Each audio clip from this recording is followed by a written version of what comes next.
Hi అండి. ఇలాంటి వాళ్ళు ఇలాంటి వీడియోస్ చేస్తున్నారు. హ్మ్. ఒ ఒక్కటి చెప్తాను చూడండి. నేను ఒకటి చెప్తాను. జనానికి ఎవతైతే చెడిపోయిన ఆడముండలు ఉంటాయి చూడండి. ఒళ్ళిప్పి చూయించుకుంటున్నాయి చూడు. ఛాతీలు, పిర్రలు ఇంకా ఇంకా ఏం చూపించుకుంటున్నాయి చూడండి అవి. ఆటికొకటే చెప్తున్నా.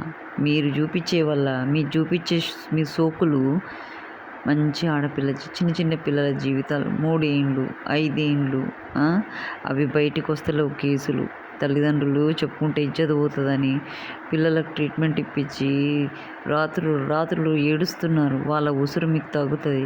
ఒక ఆడపిల్ల మార్కెట్కి పోవాలన్నా భయమే. ఒక ఆడపిల్ల బస్సు ఎక్కి పోవాలన్నా ఎవడో ఏ పక్క నుంచి నడుము గిల్లుతాడో, వెనుక ఎక్కడ ఏ పార్ట్ని గిల్లుతాడో అని ఒక భయంతో మంచి ఆడపిల్లలు భయపడుతున్నారు.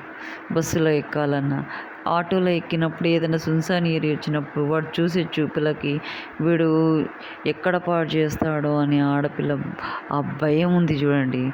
అది మీకు ఆ భయం ఉండదు. ఎందుకంటే మీరు ఎంతమందితోటైనా పడుకుంటారు, ఎంతమందితోటైనా పడుకొని లేస్తారు. కానీ మంచి ఆడపిల్లలు భయానికే చనిపోతున్నారు. నిజంగా చెప్తున్నాను. మీరు చేయబట్టి ఏ ఆడపిల్లనైనా జాబ్ చేసుకొని తీరా ఇంటికి చీకటయ్యి వచ్చే టైంకి నా కొడుకులు తాగి ఆ చూసిన సీన్లు మనసులో పెట్టుకొని ఒక మంచి అమ్మాయి కనిపించింది అనుకోండి, దాన్ని అక్కడే రేప్ చేసి పాడు చేస్తున్నారు. ఆ కేసులు కూడా బయటికి రావట్లేదు. నాకు అర్థం కావట్లేదు. కోర్టులు ఏం చేస్తున్నాయి, హైకోర్టులు ఈ కోర్టులు అంటారు కదా, హైకోర్టు, సుప్రీంకోర్టు, లాయర్లు, పోలీసులు, ఈ సంస్థలు ఏం చేస్తున్నాయి? ఇట్లాంటివన్నీ వస్తుంటే యూట్యూబ్లల్లో పీకుతున్నారా వీళ్ళంతా? ఆడపిల్లల జీవితాలతో మంచి ఆడపిల్లలు కూడా పాడైపోతున్నారండి. వాళ్ళు కూడా తెగుడుస్తున్నారు. పాడైపోయాక ఇంకేముందండి, వాళ్ళకి అయిపోతుంది, ఇక తెలిసిపోతుంది పాడైపోయినామని. ఎవరితో తిరిగితే ఏంది అని ఒక ధైర్యం వచ్చేస్తుంది. ఆ భయాన్ని మీరు పోగొట్టుడు కాదు. మీరు గట్టిగా ఉన్నోళ్ళు తట్టుకుంటున్నారు, వీక్ ఉన్నోళ్ళు చచ్చిపోతున్నారు. ఎక్కడ ఆడపిల్ల దొరుకుతుందా? అసలు కనిపిస్తుందా? ఇలా చేస్తే మన కల్చర్ని మనమే చంపుకున్నట్టు అవుతుంది. మన కల్చర్లో మన ఆడపిల్లలని గొంతు విసికి చంపేస్తున్నట్టు అవుతుంది.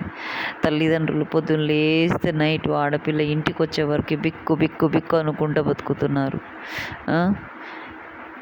పలానా దగ్గర పోయిన ఆడపిల్ల తిరిగి ఇంటికి వచ్చే వరకు వాళ్ళకు భయమే. ఆ తల్లిదండ్రుల గోస కాదు కదా.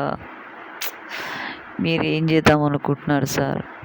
నేను ఒక్కటే చెప్తున్నా, ఇలాంటి యూట్యూబ్లలో ఏమన్నా చూసిరా అనుకోండి, వాళ్ళని తీసుకుపోయి జైల్లో వేసి తొక్కి నారదీయండి. నిజంగా చెప్తున్నా, తొక్కి నారదీయండి. ఎందుకంటే ఎంతోమంది జీవితాలు నాశనం అవుతున్నాయి, ఎన్నో ప్రాణాలు పోతున్నాయి, ఎన్నో జీవితాలు అసలు సంసారాలు కూడా కుప్పకూలుతున్నాయి సార్. నిజంగా చెప్తున్నా, వీళ్ళు ఎందుకు అట్లా చేస్తున్నారు? ఒక్కోసారి ఏడుపు వచ్చేస్తుందండి నాకైతే.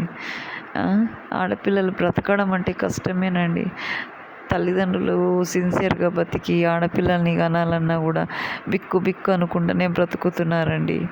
ఒక్క అడిగేసి బయటికి వెళ్ళి ఇంటికి వచ్చే వరకు ఆడపిల్లలు భయపడుకుంటూ వస్తున్నారు. మంచి ఆడపిల్లలు, చెడిపోయిన లంజలు అయితే తిరుగుతూ వెళ్ళండి. వాటికి ఆడపోయిన పార్టీలు, ఎంజాయ్మెంటు, తిరుగుడు, అవి దేశాలు కూడా దాటుతాయి. అవి చెడిపోయినాయి. కానీ మంచి ఆడపిల్లలు ఇల్లు గడప కూడా దాటలేరండి.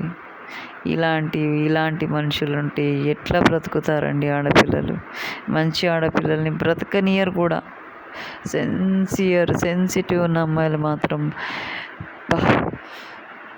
చికెన్ ముక్కను కోసుకొని తిన్నట్టుగా, ఫ్రై చేసుకొని మసాలా వేసుకొని తిన్నట్టుగా తింటారు ఈ లంజ కొడుకులు. ఈ లంజలు చేయబట్టి ఈ లంజ కొడుకులు ఇన్నోసెంట్ అమ్మాయిల జీవితాలని ఇట్లా చికెన్ ముక్కను పీక్క తిన్నట్టుగా తింటారండి. వీళ్ళు మనుషులు కాదు, వీళ్ళ కొంపలు తలగయ్య. వీళ్ళ పిల్లలు సర్వనాశనమై రోడ్డు మీద యాక్సిడెంట్లు సావనీయ్య. వాళ్ళ కళ్ళ ముందు వాళ్ళ శవాలు కనిపిస్తుంటే వాళ్ళకి అప్పుడు మజా వస్తుంది. ఆ ఆడపిల్లలు పడ్డ బాధ. ఒక్కొక్కడు 4-5 ఒక్కొక్క ఆడపిల్లని రేప్ చేస్తుంటే ఆ ఆడపిల్ల పడ్డ నరకము, ఆ లంజముండలు చూపించిన ఒళ్ళు వంపులన్నీ, దాని పిల్లలు, దాని ఫ్యామిలీల అన్నదమ్ములే కానీ అక్క చెల్లెలు కానీ ఇట్లా కొట్టుకొని చస్తుంటే అప్పుడు తెలిసి వస్తుందండి వాళ్ళకి బాధ. వాళ్ళ బాధ వీళ్ళకి తెలిసి వస్తుంది అనుకుంటున్నాను నేను. ఎవ్వతైనా సరే నీ అయ్యా మీ వంపులు సొంపులు చూయించిరనుకోండి, మిమ్మల్ని మాత్రం భగవంతుడు కూడా వదలడు. నరకంలో మిమ్మల్ని ఏవేవి చూపించినో అక్కడక్కడ వాతలు పెడతాడు. ఇంత కూడా స్కిన్ కనబడకుండా వాతలు, ఇంత వాతలు పెడతాడు మీకు భగవంతుడు. ఆ ముక్కలను పీకి కుక్కలు కొరుకుతుంటాయి, గద్దలు కొరుకుతుంటాయి, పిల్లులు పీకుతుంటాయి. ఆ నొప్పి భయంకరంగా ఉంటుంది. అసలు ఎవ్వడు కానీ విని ఎరుగని ఆ నొప్పి, మొత్తుకుంటుంటే చెవులు పలికి గువ్వలు పలికి అంత నొప్పి. అలాంటి నరకానికి పోతారు మీరు. మామూలు నరకానికి పోరే మీరు. నా అంతకంటే ఘోరంగా పోతారు దరిద్రం ఉండల్లారా. మీ బతుకులు జడ. మీరు అమ్మయ్యకే పుట్టిరానే? అసలు మీ అమ్మాయి ఒక్క దగ్గర వండుకుంటేనే పుట్టిరా, లేకుంటే 100 మంది దగ్గర వండుకుంటే పుట్టినారా అని? లంజం ఉండల్లారా, నీ అమ్మ దరిద్రం ఉండల్లారా. అసలు మిమ్మల్ని ఆ దేవుడు ఎందుకు ఆడదాని లెక్క పుట్టించిండ్రి? ఆడదాని బతుకునే నాశనం చేస్తున్నావు. ముండలు మీరు, తెగిడిచిన ముండలు. పెళ్ళిళ్ళు అయితే పిల్లలు ఉంటారు, ఇడిచేసి తిరుగుతారు. ఆడింత ఇప్పుకొని తిరగరాదుండే. ఏమి ఎగురుడే మీ ఎగుట్ల మన్నువాడా? ఎగురు, ఇంట్లో ఎగురు, 4 గోడల మధ్యలో ఎగురు, అంతేగాని నలుగుట్ల కాదు దరిద్రముండ. ఆ ఎగుట్లో కూడా నలుగురికి మంచి చేసేలా ఉండాలి, కానీ నలుగురికి చెడు చేసేలా ఉండకూడదు. డిప్రెషన్ నుంచి బయట రానియక కూడా ఒక డ్యాన్స్ అని వాళ్ళని ఎంటర్టైన్మెంట్ చేస్తారే తప్ప, వాళ్ళని ఆ డిప్రెషన్ నుంచి బయటపడనీయకని వాళ్ళని ఏదో ఒక యాక్టివిటీ చేసి బయటికి తీసుకొస్తారే కానీ మీలాగా తెగిడిచి పైసా కోసం ఒళ్ళు కూడా అమ్ముకునే ముండలు ఉన్నాయి కదా. మీరు మామూలు బతకరే. నీ అమ్మ కుక్క బతికే మీది. పీకి. అరే నేను ఒక్కడే చెప్తున్నా, ఎవరైతే వీడియోలు చూపిస్తున్నారు కదా ఆ ముండల ఫేసులు గుర్తుపడతారు కదా, మొగోళ్ళకి నేను చెప్పేది ఒకటే, వాటిని దొరికించుకొని ఎంతమంది ఆగం చేస్తారో ఆగం చేయండి. నిజంగా చెప్తున్నా, అట్లాంటి ముండల్ని వదలొద్దు. మంచి వాళ్ళని పట్టుకోవద్దండి. మీ మొగోళ్ళకి నేను ఒకటే చెప్తున్నా, ఈ ముండలని, ఇట్లాంటి ముండలని యాడ దొరుకుతాడ తీసుకపోయి నీ అమ్మ రేప్ చేసి పడాలి. రేప్ చేయడమే కాదు, ఇట్లాంటి ముండలను చంపి వదిలిపెట్టాలండి. నిజంగా చెప్తున్నా. పెట్టుకొని తిరిగి పబ్లిసిటీ చేస్తుంటారు కదా, వాళ్ళని మాత్రం వదిలేదే లేదు ఈ మొగోళ్ళు.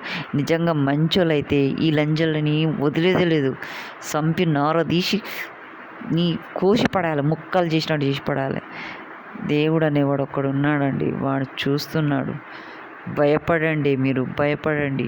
సిగ్గు తప్పిన ముండల్లారా. నీ బతుకులు జడ.